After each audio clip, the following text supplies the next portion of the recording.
filming one chair at a time? Yeah. Class. Hello, ladies and gentlemen. I'm Drew Heidelbaugh. I'm here with Drew Heidelbaugh. And we're here to talk to you about this book right here, Sketchbook of Washington Irving. And Drew's going to be giving us a bit of a summary, so I'll let him have the floor. Hey everybody, I just wanted to express how grateful I am to Drew to having me on his show.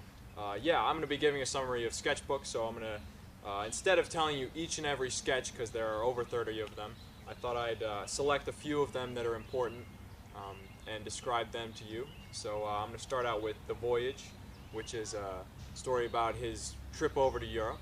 And then I'm going to go to Rip Van Winkle, which is the famous one about the guy who falls asleep. Yeah, I remember that one. I like that one. Yeah, most people do. And then I'm going to go for The Old Country Church, along with some English writers on America. And then finally I'm going to talk about the famous Legend of Sleepy Hollow, which I'm sure you know as well, Drew. Alright, well that sounds like a good time to me, don't you folks? Alright, let's get this started. Go ahead, Drew.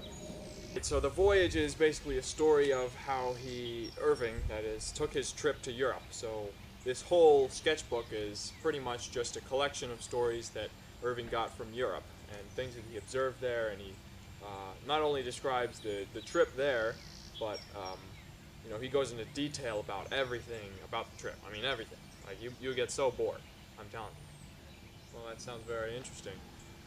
Anything else about that one? Well, yes, actually, that was actually a story that he added later. So he added an entire section of sketches before Rip Van Winkle, I guess to give more structure to the story, because it makes more sense to have The Voyage first to kind of introduce how he got to Europe, right? Okay. Alright, so I think we should move on. I believe the next one's Rip Van Winkle. Yes, that's right. So this one is one of his most famous stories. It's about a guy named Rip Van Winkle who lives in a valley, the Hudson Valley to be exact, and he doesn't really like his wife. He doesn't really like his life at all. You mean the Hudson River Valley, like the one that's in New York? Yes, but listen to how he solves his problems, though. I mean, this guy's got it all made. He's got it figured out. So he goes into the woods, right?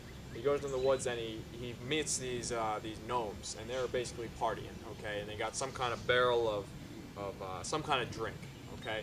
And he goes in there and they're dancing for a while, and they offer him a drink, and son of a gun. Is this a true story? I don't know. Maybe. Okay. All right. So anyway, he gets schnockered. I mean, bombed out of his tree. All right. And then he goes and he just falls asleep. Okay.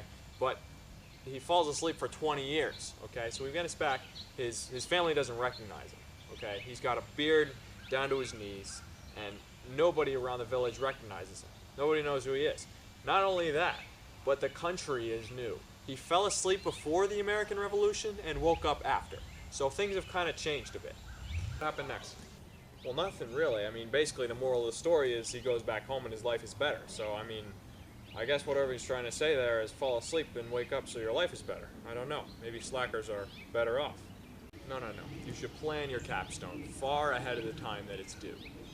Anyway, let's get back to the summary. What's next? We have the English writers on America. Am I right?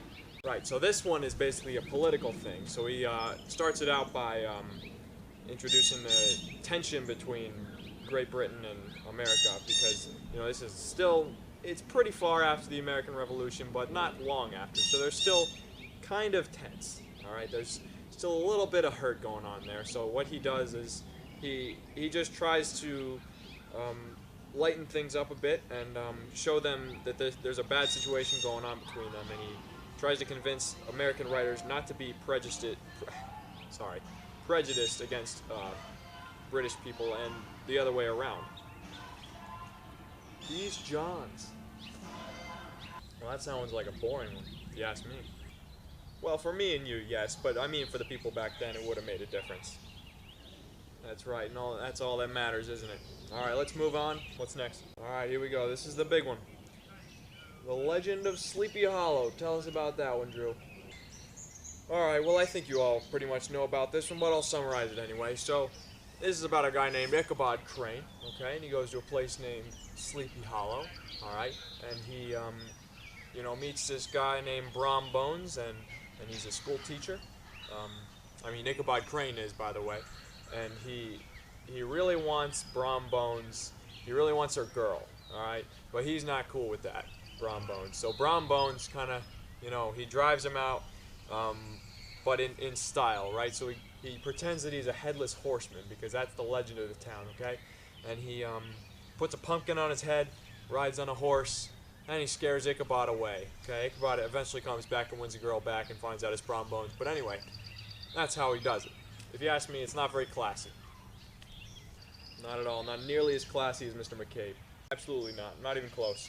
And that'll be it for today, folks. Tune in next time when we review another book from some other capstone student. Thank you very much, folks.